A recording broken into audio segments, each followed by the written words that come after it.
So I'm going to be installing nothing because I forgot them inside. Okay, second time. So I'm going to be installing these Nokia 7000 Kelvin 80 watt halogen bulbs. It's supposed to be the before and after. It's kind of fuzzy, but you can see one's brighter than the other. And I'm going to be putting them inside my Mazda, and I'll give a little before and after. They're going to go down right there. This is a Mazda 3 hatchback, 2006, Grand Touring, and it requires H11 bulbs. I got these off Amazon for about $25 plus like a couple dollars shipping. So we'll see if it's worth it. I'll do a before and after, kind of shoot my headlights up there and see what it was before and then after. Alright, bye.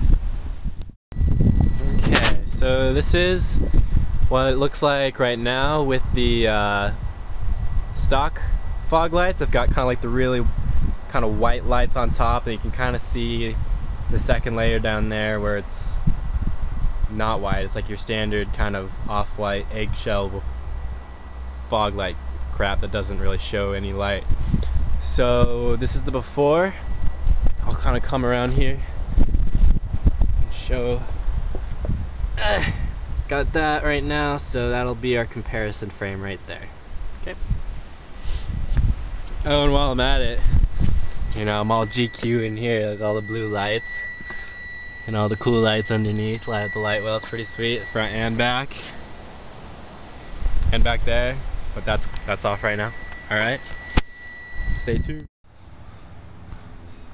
So just as kind of a tip for doing anything on your car that, you know, requires voltage, or like that's going to talk to the computer at all, you know, even like changing out an air filter or something like that, it's probably a good idea to disconnect your battery terminal, because you might like blow a fuse or something like that, which then, you know, your car might not run, and you have to get a buddy to take you down to like the you know, local parts car store or whatever, and get a fuse. So just always kind of you know, disconnect your negative battery terminal. You know, usually you have like a big positive or negative symbol on there, so you want to disconnect those. Generally you have like a size 10 socket, and you just kind of loosen it up, take that battery terminal off, set it so it's not going to, like, you know, bridge the connections between the batteries or touch again.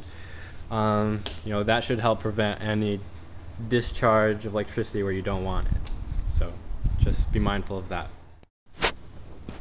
Okay, so I'm going to show you guys the first step to changing these guys. And the first step is, this is my right passenger wheel. And you would be best to, when you have the car, you know, plugged in and started and everything, not plugged in, running at least, to turn your wheels all the way to the left so you can get access to the wheel well here. And at the guard, you'll see these little screws. Got a first one there, and your second one up here. They're plastic, and I call them gentle touch screws because, like, it's almost like the gentler you twist them, the easier they'll come out. Because if you try and like really put too much force on them, they'll just kind of sit put. So just be real gentle. I'm using, you know, just a little tiny screwdriver, because you don't have a lot of room to work with in these wheel wells. This is the passenger side, which is supposed to be easier. So we'll see how the driver's side goes after I get this. After you take those two out, there are 3 screws along, or 3 little additional screws along this bottom skid plate here, which you're also supposed to remove, and that'll give you access to your right rear fog light. Alright, bye. Okay, so once you're inside of the wheel well here, let me see if I can poke it back so you can see. You'll see this is where the housing is. The hole there you see in the center of the light is where the bulb actually goes. This right here with the real shiny now is the socket that it goes in. And there's a little trick to it. There's a little tab you'll see. I mean, it's pretty easy to see. And you don't press the middle of the tab because it's actually kind of like a rocking tab. You want to press the very tip of it and pull straight down. And then it's fairly easy to remove the bulb. You just grab the base of the bulb, or the part you can see, and rotate counterclockwise, and it'll come right out. Lefty loosey, and that sucker will come out, and then you can install your new bulb and the reverse pattern I just told you.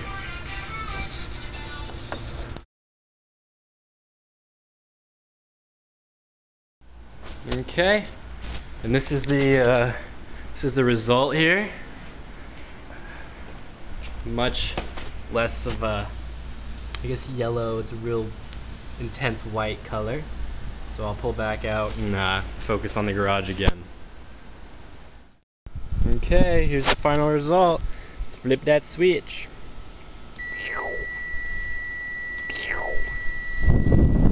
I think, is that on? I think, yeah. Yeah, that's on. See? That's just the one. Now just white on top of white, with a little thing in the middle.